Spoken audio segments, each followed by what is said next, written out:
So I read The Relationship Cure by John Gottman and Joan DeClaire.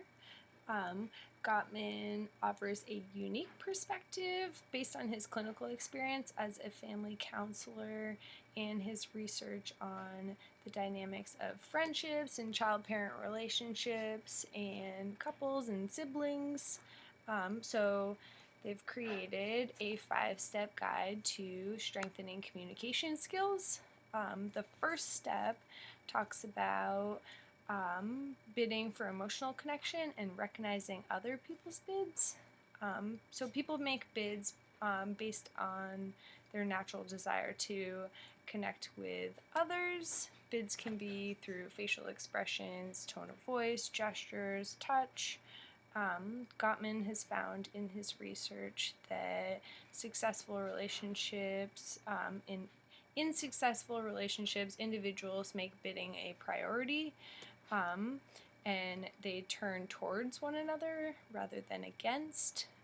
So bids are pretty simple. When you turn towards another bid, you are responding in a positive way.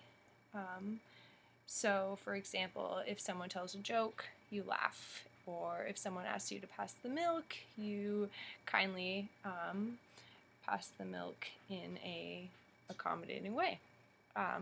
So turning against another bid would include sarcasm or ridicule, and then turning away would be done by ignoring or acting preoccupied. Yeah. So step 2 is the emotional command system. The command system is a nerve-based circuit that coordinates electrochemical signals in the brain. Researchers have found that there are 7 separate systems that are responsible for transmitting messages from each nerve cell. So Gottman really works to understand the emotional command system and help individuals identify emotional needs and increase the ability to make and respond for bids for connection. He provides a questionnaire to help the reader identify their most dominant command system and reflect on how this affects their thoughts and behaviors.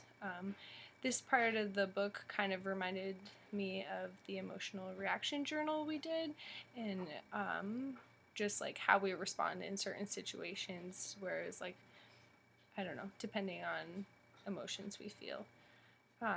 So the third step is emotional heritage and how it affects current relationships.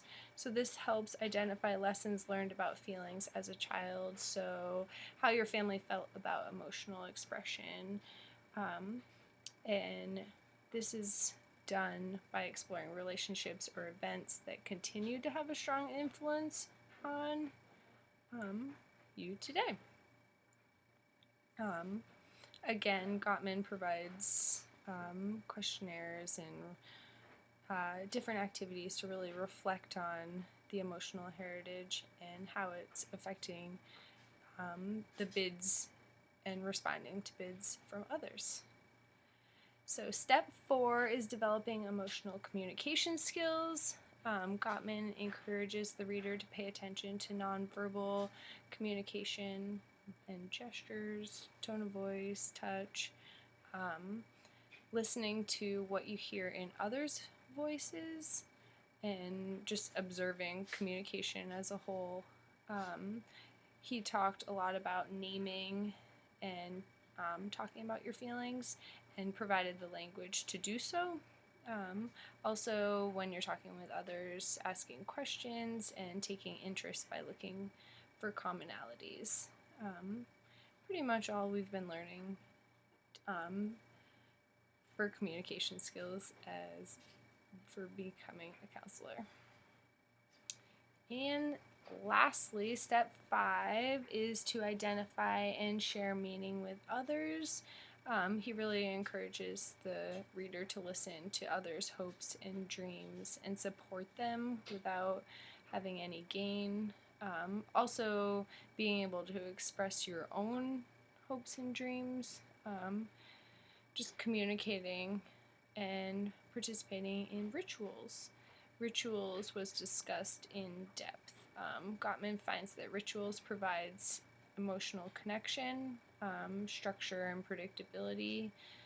It allows you time to like set aside for the emotional connection. So yeah, pretty much everything.